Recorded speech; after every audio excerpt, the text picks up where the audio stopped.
ಯೇಸು ಕ್ರಿಸ್ತನ ಮಹಾಪರಿಶುದ್ಧ ನಾಮದಲ್ಲಿ ನಿಮ್ಮೆಲ್ಲರನ್ನು ವಂದಿಸುವಂತವನಾಗಿದ್ದೇನೆ.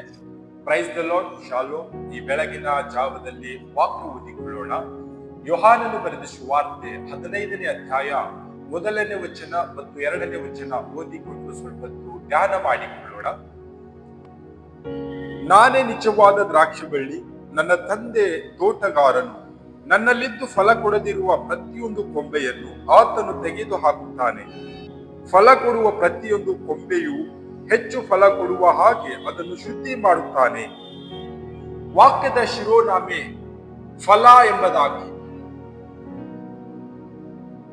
ಈ ಫಲ ಎಂಬುದಾಗಿ ನೋಡುವಾಗ ಇದು ಫಲ ಯಾವ ರೀತಿಯಾಗಿ ಕೊಡುತ್ತದೆ, ಫಲ ಕೊಡದೇ ಇದ್ದಾಗ ಏನಾಗುತ್ತದೆ, ಫಲ ಕೊಡುವಾಗ ಏನಾಗುತ್ತದೆ ಎಂಬುದಾಗಿ ಈ ವಾಕ್ಯದ ಮೂಲಕ ನಾವು ತಿಳಿದುಕೊಳ್ಳುವಂತವರಾಗೋಣ. ಯೇಸು ಕ್ರಿಸ್ತನು ದ್ರಾಕ್ಷ ಬಳ್ಳಿಯಾಗಿದ್ದಾನೆ. ಯೇಸು ಕ್ರಿಸ್ತನು ದ್ರಾಕ್ಷ ಬಳ್ಳಿಯಾಗಿದ್ದಾನೆ. ಅದರಲ್ಲಿರ್ತಕ್ಕಂಥ ಕೊಂಬೆಗಳು ಫಲ ಕೊಡುವಾಗ ಅದನ್ನು ಹೆಚ್ಚೆಚ್ಚಾಗಿ ಫಲ ಕೊಡುವ ಹಾಗೆ ತಂದೆ ಅದನ್ನು ಅಭಿವೃದ್ಧಿಪಡಿಸುತ್ತಾನೆ. ಯೇಸು ಕ್ರಿಸ್ತನು ದ್ರಾಕ್ಷ ಬಳ್ಳಿಯಾಗಿದ್ದಾನೆ. ಆ ದ್ರಾಕ್ಷಿ ಬಳ್ಳಿಯಲ್ಲಿ ಕೊಂಬೆಗಳು ಫಲ ಕೊಡದೇ ಇರುವಾಗ ಆ ಕೊಂಬೆಯನ್ನು ತಂದೆ ಕಿತ್ತು ಬಿಸಾಕುತ್ತಾನೆ ಎಂಬುದಾಗಿ ವಾಕ್ಯದಲ್ಲಿ ನೋಡುತ್ತಾ ಇದ್ದೇವೆ. ನಾವು ಈ ವಾಕ್ಯದ ಮೂಲಕ ಕಲಿತುಕೊಳ್ಳುವುದು ಏನೆಂಬುದಾಗಿ ನೋಡುವಾಗ, ನಾವು ಯೇಸು ಕ್ರಿಸ್ತನನ್ನು ನಂಬಿ ಎಷ್ಟು ದಿನ ಆಗಿದೆ, ಯೇಸು ಕ್ರಿಸ್ತನನ್ನು ನಾವು ನಂಬಿದ್ದೇವೆ, ಆತನಲ್ಲಿ ನಂಬಿಕೆ ಇಟ್ಟಿದ್ದೇವೆ. ಆದರೆ ನಮ್ಮ ಜೀವಿತದಲ್ಲಿ ಯೇಸು ಕ್ರಿಸ್ತನ ಕಾರ್ಯಗಳು ಒಂದು ಕಾಣುತ್ತಾ ಇಲ್ಲ ಅನ್ನುವವರ ವಿಷಯದಲ್ಲಿ ಈ ದ್ರಾಕ್ಷ ಬಳ್ಳಿ ಮತ್ತು ಕೊಂಬೆಯ ವಿಷಯವಾಗಿ ಫಲದ ಬಗ್ಗೆ ಯೇಸು ಕ್ರಿಸ್ತನು ಮಾತನಾಡುತ್ತಾ ಇದ್ದಾನೆ.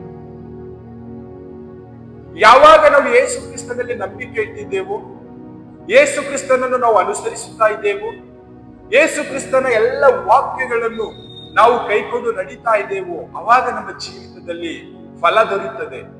ನಾವು ಫಲ ಕಾಣುತ್ತೇವೆ. ನಾವು ಫಲ ಕಾಣುತ್ತಾ ಇಲ್ಲ ಎಂಬುದಾಗಿ ನೋಡುವಾಗ ನಾವು ಯೇಸು ಕ್ರಿಸ್ತನಲ್ಲಿ ನಂಬಿಕೆ ಇಟ್ಟಿದ್ದೇವೆ, ಆದರೆ ಕಾರ್ಯರೂಪದಲ್ಲಿ ನಾವು ಬರ್ತಾ ಇಲ್ಲ.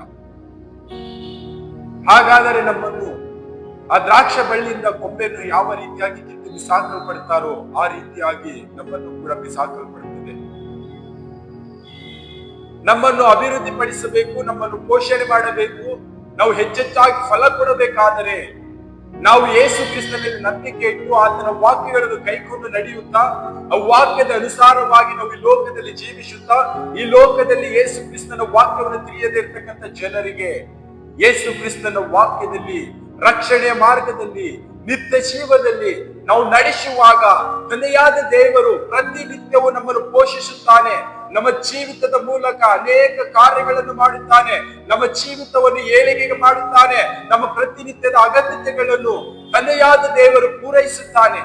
ಯಾಕೆ ನಮ್ಮ ಅಗತ್ಯತೆಗಳನ್ನು ಪೂರೈಸುತ್ತಾನೆ ಎಂಬುದಾಗಿ ನೋಡುವಾಗ ನಾವು ದ್ರಾಕ್ಷ ಬಳ್ಳಿಯಲ್ಲಿ ಕೊಂಬೆಯಾಗಿದ್ದೇವೆ. ಆ ಕೊಂಬೆಗಳು ಫಲ ಕೊಡುವಾಗ ಅದಕ್ಕೆ ಹೆಚ್ಚೆಚ್ಚಾಗಿ ಪೋಷಣೆ ಮಾಡುತ್ತಾರೆ, ಅದನ್ನು ರಕ್ಷಿಸುತ್ತಾರೆ, ಅದಕ್ಕೆ ಬೇಕಾದಂತ ಗೊಬ್ಬರ ಹಾಕುತ್ತಾರೆ.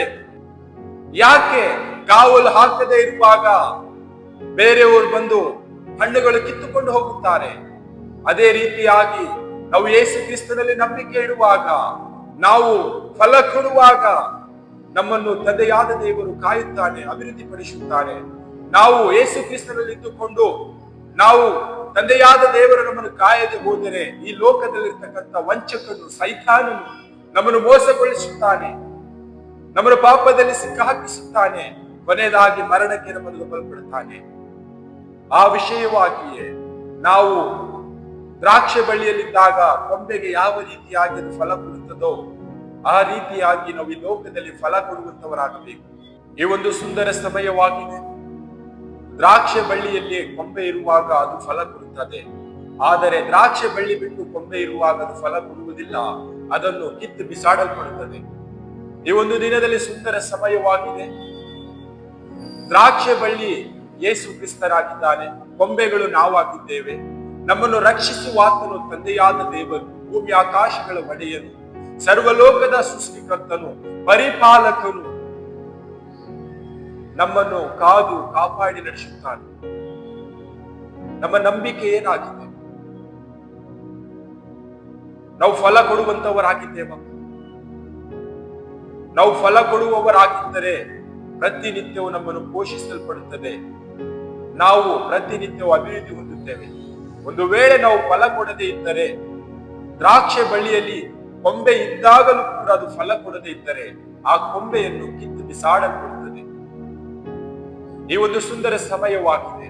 ನಾವು ಯೇಸು ಕ್ರಿಸ್ತನಲ್ಲಿ ನಂಬಿಕೆ ಇಟ್ಟಿದ್ದೇವೆ, ಆದರೆ ನಮ್ಮ ಜೀವಿತದಲ್ಲಿ ಯೇಸು ಕ್ರಿಸ್ತನ ಯಾವುದೇ ಗುಣಲಕ್ಷಣಗಳು ಇಲ್ಲ.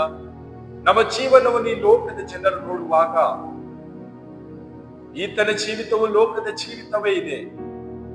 ಆ ರೀತಿಯಾಗಿ ಈ ಲೋಕದ ಜನರು ನಮ್ಮನ್ನು ಅನ್ನುವಾಗ ನಮ್ಮಲ್ಲಿ ನಾವು ದ್ರಾಕ್ಷಿ ಬಳ್ಳಿಯಲ್ಲಿ ಇದ್ದಾಗಲೂ ಕೂಡ ಫಲ ಕೊಡದೆ ಇರ್ತಕ್ಕಂಥ ಕೊಂಬೆಗಳು ನಾವು ಆಗಿದ್ದೇವೆ.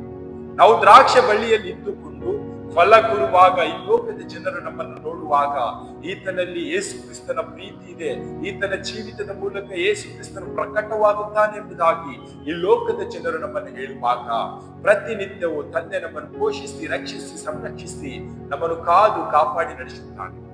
ಈ ಒಂದು ಸುಂದರ ಸಮಯವಾಗಿದೆ. ನಾವು ಫಲ ಕೊಡುವ ಕೊಂಬೆಯಾಗಿ ಇರಬೇಕಾ, ಫಲ ಕೊಡದೇ ಇರುವ ಕೊಂಬೆಗಳಾಗಿರಬೇಕಾ? ಎರಡು ಮಾರ್ಗಗಳು ನಮ್ಮ ಎದುರುಗಡೆ ಇದೆ. ಫಲ ಕೊಡುವ ಒಂದು ಕೊಂಬೆಗಳು ನಾವು ಆಗಿದ್ದರೆ ತಂದೆಯಾದ ದೇವರು ನಮ್ಮ ಪ್ರತಿನಿತ್ಯವೂ ರಕ್ಷಿಸುತ್ತಾನೆ, ಪೋಷಿಸುತ್ತಾನೆ. ಫಲ ಕೊಡದೆ ಕೊಂಬೆಗಳು ನಾವು ಆಗಿದ್ದರೆ ನಮ್ಮನ್ನು ಕಿತ್ತು ಬಿಸಾಕಲ್ಪಡುತ್ತದೆ. ಈ ಒಂದು ಸುಂದರ ಸಮಯವಾಗಿದೆ. ನಾವು ಫಲ ಕೊಡುವ ಕೊಂಬೆಗಳಾಗಿದ್ದುಕೊಂಡು ದ್ರಾಕ್ಷಿ ಬಳ್ಳಿಯಲ್ಲಿದ್ದುಕೊಂಡು ಈ ಲೋಕದಲ್ಲಿ ನಮ್ಮ ಜೀವಿತವನ್ನು ಫಲ ಕೊಡುವ ಜೀವಿತವಾಗಿದ್ದುಕೊಂಡು ಜೀವಿಸುವಂತವರಾಗಬೇಕು. ಕರ್ತನು ಈ ವಾಕ್ಯ ನಮ್ಮೆಲ್ಲರ ಆತ್ಮೀಯ ಆಶೀರ್ವದಿಸಲಿ. ಆಮೆನ್.